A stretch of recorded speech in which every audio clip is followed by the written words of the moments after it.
Hello and welcome to this episode of Street Division, and on this episode we reveal the new project car. You're joking. Not another one? So it's coming up for a Scottish winter, and we got rid of the van. So what would you replace the van with? Well, it's got no boot space, a soft top, 2 seats, and it's rear wheel drive.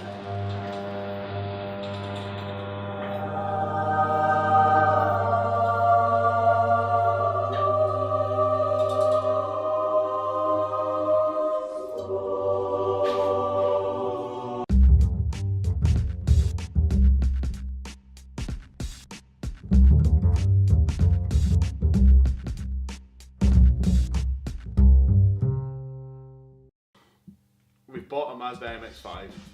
It's an NB, not an NA, so there's a slight problem with that. We lose many GDM points, but it is the old trusty 1.8, and it was only £900.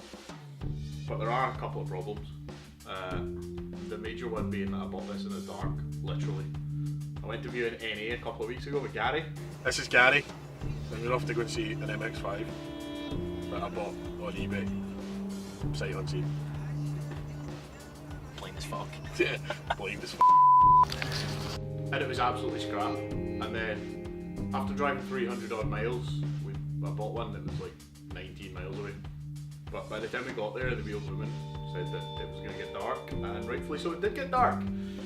But I bought it anyway because it looked really good in the dark. And then the next day, once it was light, I looked over it and realised that it wasn't as good as it looked. So let's walk you through some of the problems here.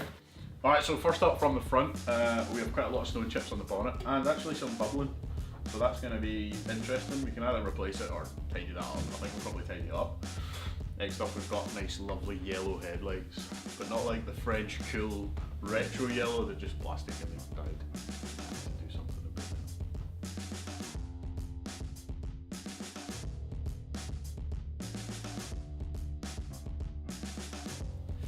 Another thing that we couldn't see in the dark was the fact that this has had a repair. There is evidence of quite a lot of rust down here, so it is a Mazda. But it's not too bad, so I'll take this back and just kind of treat the rust, and hopefully this will last, but we have rust everywhere else, so Mazda. Isn't all bad news though.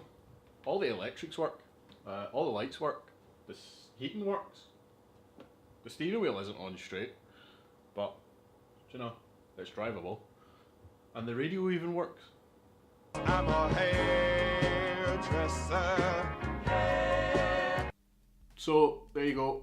It's not all that bad, but it is pretty bad. It's got a service history up till about 50,000 miles. It's currently sitting at 70, and then it kind of dies. So we're going to start off by doing a service. And the first things first, we're going to jack up the car and drain the oil. Level 1.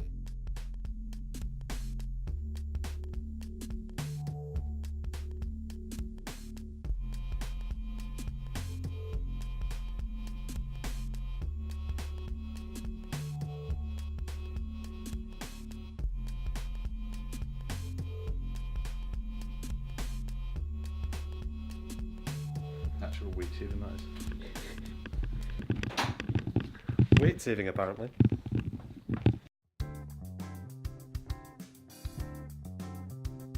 To service the MX-5, we bought a service kit off eBay. It came with an air filter, spark plugs, HT leads, oil filter and fuel filter.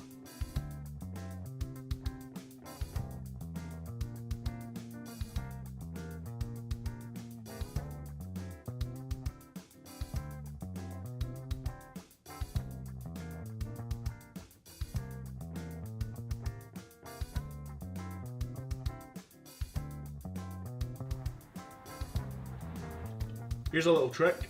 If you can't get the spark plug out because your tools are use the HT lead. We're going to replace the HT leads simply because it came with a service kit. However, I don't really trust them because the whole thing cost me 40 quid. So the paper filter is definitely crap. The spark plugs are the right spark plugs and I've got them already. But everything else looks kind of cheap. So we'll replace them, but we're going to keep the originals just in case. A little trick for when you're replacing your HT leads is just to keep them all on the distributor or the coil pack, depending on what your car has. Because when you come to replace them, like these have numbers, these don't. So you'd be sitting comparing lengths. Or you simply go, I'm going to take the longest one off. And then you take the longest one off.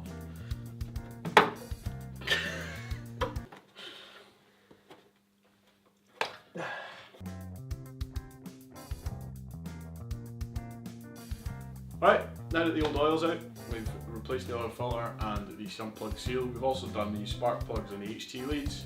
We're going to put some new oil in, and of course we like to use the best of gear here, so a bit of Castrol edge.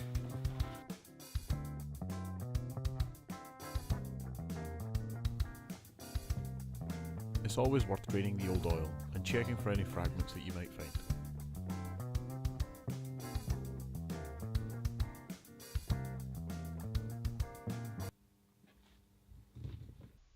Hello, darkness, my old friend. I've come to talk with you again. So there you go. We changed the oil, changed the spark plug, changed the HT leads, changed the filter and stuff. And it turns out that quite a lot came out in that oil. I don't want to look anymore. We might have to engine swap it.